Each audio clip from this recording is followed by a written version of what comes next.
पाकिस्तान की वजह से आलमी मार्केट में पेट्रोल कीमतें कम हो रही हैं। पाकिस्तान ने रात को ट्रंप को मना किया और ईरान पर बड़े हमलों से रोका है। वज़ीर-ए-आज़म शहबाज शरीफ ने MQM के मुतालबे पर कराची और हैदराबाद के लिए तरक्याती पैकेज पर हामी भर ली है। ईरान के साथ मुआहदे पर दस्तखत हफ्ते के अख्ताम पर हो सकते हैं।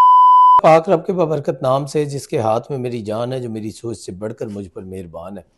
दोस्तों, पाकिस्तान दुनिया को रिलीफ फराम करा रहा है। पाकिस्तान की वजह से आलमी मार्केट में पेट्रोल कीमतें कम हो रही हैं। पाकिस्तान ने रात को ट्रंप को मना किया और ईरान पर बड़े हमलों से रोका है। मतलब ये पाकिस्तान की आप सफारती महाज पर कामयाबियाँ देखें, आए दिन आपको खुशखबरी मिलती है कि पाकिस्तान की बात कहीं भी रद्द नहीं की जाती। जहाँ भी पाकिस्तान अपनी बात करता है और कोशिश करता है किसी दूसरे ममालिक के लिए या खित्ते के लिए या दुनिया के लिए, तो पाकिस्तान की बात को रद्द नहीं किया जाता। अमरीकी सदर डोनाल्ड ट्रंप की जानिब से ईरान पर हमले मनसूख करने और ईरान डील इस हफ्ते होने के बयान के आलमी असरात सामने आने लगे हैं। गैर मुल्की खबर एजेंसी के मुताबिक अमरीकी सदर के बयान के बाद आलमी मंडी में खाम तेल की कीमतें 4% गिर गई हैं और ये 4% गिरी हैं, अभी और गिरनी है, क्योंकि आने वाले दिनों में तेल प्राइसेस जो देखा जा रहा है कि वो मज़ीद कम होंगी, जिसकी वजह से पाकिस्तान में भी तेल की प्राइसेस कम होंगी और उससे अवाम को रिलीफ मिलेगा। आज हुकूमत ने वफाकी बजट पेश कर दिया है। वज़ीर ख़जाना ने कहा है कि बिनाउल मरसूस में कामयाबी एक रोशन बाब है। गुज़श्ता साल भारत को मुंह तोड़ जवाब दिया गया। आज पूरी दुनिया पाकिस्तान की दिफाई ताकत को मानती है। इसमें कोई शक नहीं है कि पूरी दुनिया पाकिस्तान की दिफाई ताकत को मान रही है। बहुत सारे ममालिक हमारे लड़ाका तैयारे अपनी अफवाज में शामिल कराना चाहते हैं। वो चाहते हैं कि हमारे लड़ाका तैयारे उनकी अफवाज में शामिल हों, और दूसरा ये भी बहुत सारे ममालिक चाहते हैं कि जो हमारे एयरफोर्स के जवान है, एयरफोर्स के ट्रेनर है, वो दूसरे ममालिक की फोर्सेस को ट्रेनिंग दे। मोहम्मद औरंगज़ेब ने कहा कि पाकिस्तान और सऊदी अरब के दरमियान दिफाई मुआहदा का जिक्र करना चाहता हूँ। हमारे पास मकदस और भारी जिम्मेदारी है। सऊदी अरब के साथ भाईचारे का रिश्ता दिफाई मुआहदे से मजबूत हुआ है।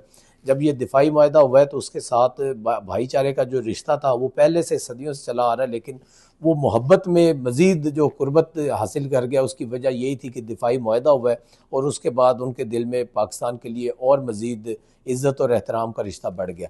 वफाकी वज़ीर ख़जाना ने कहा कि इस माली साल में लार्ज स्केल मैन्युफैक्चरिंग की शरह नमू 6.1% रही, खिदमात के शोबे में 4.1% रही और हमारी मईशत का हुजम 452 अरब डॉलर तक पहुँच चुका है, जो कि नया संग मील है। जबकि फ़ी का आमदनी 1751 डॉलर से बढ़कर 1901 डॉलर हो गई है। मतलब फ़ी का आमदनी का जो उन्होंने एक हुजम लगाया वो 1700 से लेकर 1900 डॉलर के करीब पहुँच गई है।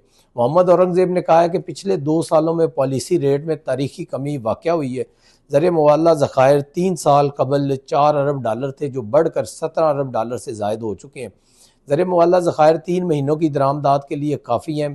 तरसीलात ज़र पिछले माली साल 38 अरब डॉलर थी। इस माली साल में के पहले 11 माह में तरसीलात ज़र का हुजम 38 अरब डॉलर तक पहुँच चुका है। साल भर की तरसीलात ज़र 41 अरब डॉलर से तजावज़ कर जाएंगी। तो ये बड़ा अच्छा एक साइन है। वज़ीर ख़जाना ने कहा है कि मुल्की दिफा हुकूमत की अहम तरजीह है। इस कौमी फ़र्ज़ के लिए 3000 अरब रुपये फराम किए जाएंगे, जबकि सिविल इंतज़ामिया के अखराजात के लिए 1071 अरब रुपये मुख्तस किए जा रहे हैं। वफाकी वज़ीर ख़जाना ने के मुताबिक सरकारी मुलाजमीन की तनख्वाहों में 7% इजाफ़ा किया जा रहा है। रिटायर मुलाजमीन की पेंशन में 7% इजाफ़ा करने की तजवीज़ है, जबकि कम से कम माहाना तनख्वाह जो है उसमें 10% इजाफे की तजवीज़ है। जो सरकारी मुलाजमीन है 10% जो इजाफे की तजवीज़ उसमें रखी गई है। अगले माली साल बेनज़ीर इनकम सपोर्ट प्रोग्राम के लिए 838 अरब रुपये मुख्तस करने की तजवीज़ है।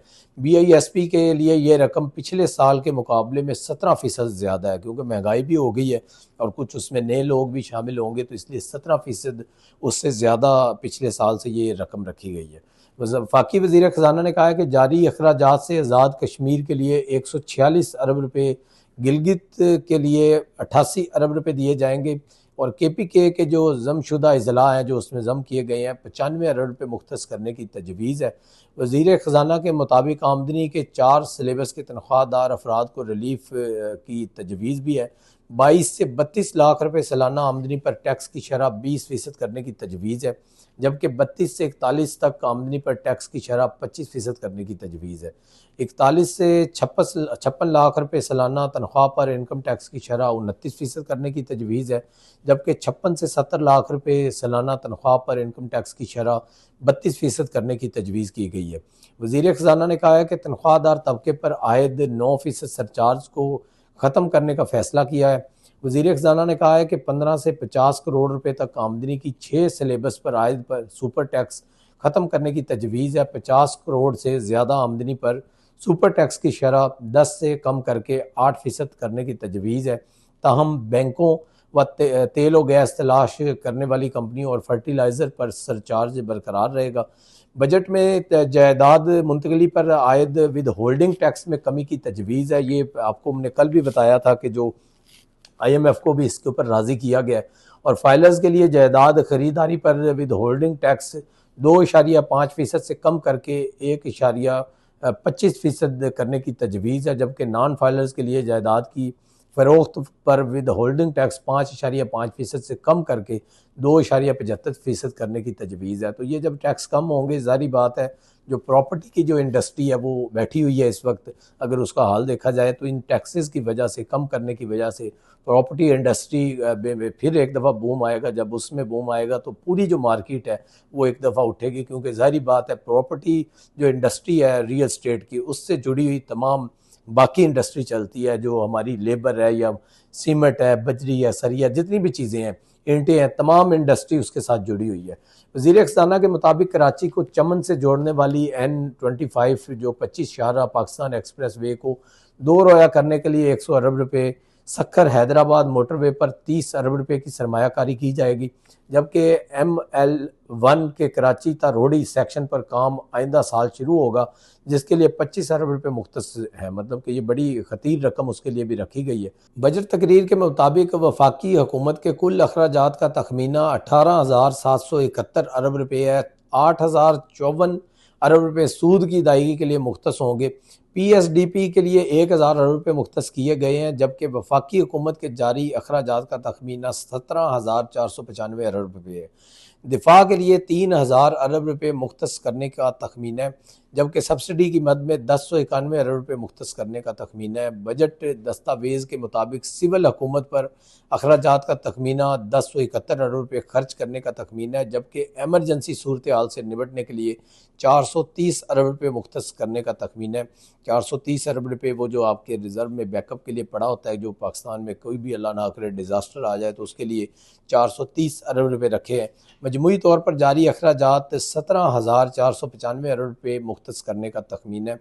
बजट दस्तावेज़ के मुताबिक वफाकी तरक्याती बजट का हुजम 1050 अरब होगा, जबकि FBR का टैक्स वसूली का हदफ 15,264 अरब रुपये रहने का तखमीना है। ये मतलब पूरा बजट जो आज पेश किया गया उसके आपको इंडिकेटर्स से हमने आगाह किया। दूसरी जानब वज़ीर शहबाज शरीफ ने MQM के मुतालबे पर कराची और हैदराबाद के लिए तरक्याती पैकेज पर हामी भर ली है। MQM पाकिस्तान के वफद ने वज़ीर आज़म शहबाज शरीफ से मुलाकात की, जिसमें खालिद मकबूल सिद्दीकी, डॉक्टर फ़रूक सत्तार, मुस्तफ़ा कमाल, अमीनुल हक और जावेद हनीफ शामिल थे, जबकि वज़ीर आज़म के हमरा इसहाक डार, राना सनाउल्लाह, एहसन इकबाल, आज़म नज़ीर तारड़ और अताउल्लाह तारड़ मौजूद थे। तो ज़राए के मुताबिक MQM वफद ने बजट तजावीज़, बल्दियाती हुकूमतों पर मुजवज़ा आइनी तरमीमी बिल और सिंध में गवर्नर पर गुफ्तगू की। ज़राए का कहना है कि वज़ीर आज़म ने कराची के लिए 20 अरब और हैदराबाद के लिए 5 अरब के तरक्याती पैकेज पर हामी भर ली है।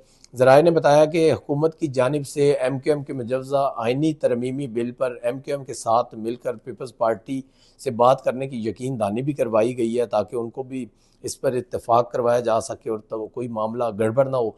दूसरी जानब अमरीकी सदर डोनाल्ड ट्रंप ने धमकी के बाद ईरान पर तयशुदा हमले रोकने और मुआहदा करने का ऐलान करते हुए कहा है कि ईरान के साथ मुआहदे के दस्तावेज़ात आखिरी मरहले में, मुआहदे पर जल्द दस्तखत मुतवक्के हैं। सदर ट्रंप ने सहाफ़ियों से गुफ्तगू करते हुए कहा कि ईरान के साथ मुआहदे पर दस्तखत हफ्ते के अख्ताम पर हो सकते हैं। दस्तखत की तकरीब यूरोप में होने का इम्कान है। मतलब उनको ये था कि जी पाकिस्तान का सफ़र बहुत लंबा है। JD वैंस साहब आए थे तो JD वैंस दे जोड़ जनाब जम गए सी। तो जेडी वैस ने जाके रौला पाया कि जनाब थोड़ा जा सफ़र घटाओ, बाकी कल पाकिस्तान की मनी जाएगी। तो अमरीकी सर ने कहा कि अमरीका ईरान माहे पर दस्तखत की तकरीब में जेडी वैंस शरीक होंगे। दस्तखत होते ही आबना हरमज खोल दी जाएगी। सब इस पर खुश हैं, पूरा मशरक़ी वस्ती भी इस पर खुश है। ट्रंप ने यह भी कहा है कि मैं समझता हूँ कि ईरानी सुप्रीम लीडर माहे पर राज़ी हैं। मुझे यकीन है ईरानी सुप्रीम लीडर अमरीका ईरान माहे की मंजूरी दे चुके हैं। ईरान जोहरी हथियार नहीं बना पाएगा। इसके अलावा ट्रंप का कहना था कि अमन माहे में पाकिस्तान बेहतरीन किरदार अदा कर रहा है। वज़ीर पाकिस्तान और फील्ड मार्शल अजीम शख्सियत है। ये अब मेरे ख्याल में कोई 21 मरतबा ये बात दोहराई जा चुकी है कि जैसे विरद होता है, ये 21 मरतबा वज़ीर शहबाज शरीफ और फील्ड मार्शल का विरद कर चुके हैं कि जी वो एक अजीम शख्सियत है। और ये पूरी पाकिस्तानी कौम को पता चल चुका है कि वज़ीर पाकिस्तान और फील्ड मार्शल एक अजीम शख्सियत है, कि उनकी बात में इतना वज़न है और वो एक पेज पर होकर जिस तरह दुनिया में अपनी सफारतकारी कर रहे हैं और मनवा रहे हैं पाकिस्तान को, उसकी मिसाल नहीं मिलती। इसी तरह ट्रंप भी हर जगह, हर महफिल में, सोशल मीडिया के किसी भी प्लेटफॉर्म के ऊपर या किसी सहाफ़ी से गुफ्तगू करते हुए या किसी भी कॉन्फ्रेंस में जाते हैं या किसी भी जगह पर जाते हैं तो वो वहाँ पर पाकिस्तान की तारीफ़ और पाकिस्तान की इन दो अजीम शख्सियात की तारीफ़ किए बिना नहीं रह पाते, क्योंकि ये एक सच और हकीकत पर मबनी बात है। तो अल्लाह ताला पाकिस्तान का नाम इसी तरह रोशन रखे और पाकिस्तान का परचम बुलंद होता रहे। कल तक के लिए दोस्तों इजाज़त दीजिए, कल फिर मुलाकात होगी। अल्लाह निगहबान।